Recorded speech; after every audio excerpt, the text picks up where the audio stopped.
नमस्कार, मैं हूं आपके साथ आस्था कौशिक। अगर सीरिया में अमेरिका और इजराइल का प्लान फेल हो गया तो क्या होगा? ये वो सवाल है जो अमेरिका और इजराइल दोनों के लिए मुश्किल बना हुआ है। सीरिया का अब क्या होगा? कौन करेगा सीरिया पर राज? ये वो सवाल है जो पूरी दुनिया में सोशल मीडिया में छाए हुए हैं और हम इन्हीं सब सवालों के जवाब ढूंढने की कोशिश करेंगे। करीब 6 देश इस वक्त सीरिया में जंग लड़ रहे हैं।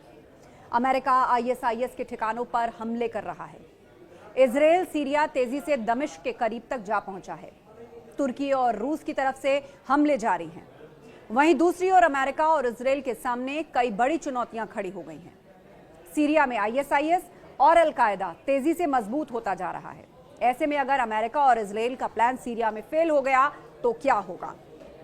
कहा जा रहा है कि बशर अल असद ने बड़ी संख्या में केमिकल वेपन्स तैयार कर रखे थे और अब अमेरिका और इजराइल को यह डर सता रहा है कि अगर ये हथियार ISIS या अल-कायदा के हाथ लग गए या हिजबुल्लाह के हाथ लग गए तो अमेरिका और इजराइल को बड़ा खतरा हो सकता है। सीरिया में इस वक्त सबसे बड़ी चुनौती है इन केमिकल वेपन्स को सुरक्षित रखने की। सीरियाई विद्रोही नेता अबू मोहम्मद अल जुलाली का कहना है कि HTS ने उन साइट्स को सुरक्षित करने के लिए अंतर्राष्ट्रीय संगठनों के साथ काम कर रहा है और जहां रासायनिक हथियार हो सकते हैं, HTS ने पहले ही कहा था कि वो किसी भी परिस्थिति में केमिकल वेपन्स का इस्तेमाल नहीं करेगा। लेकिन जब तक ये रासायनिक हथियार मिल नहीं जाते और इन्हें नष्ट नहीं कर दिया जाता या सुरक्षित नहीं कर दिया जाता, तब तक ये अमेरिका और इजराइल के लिए एक बड़ा खतरा है। अब सीरिया का क्या होगा?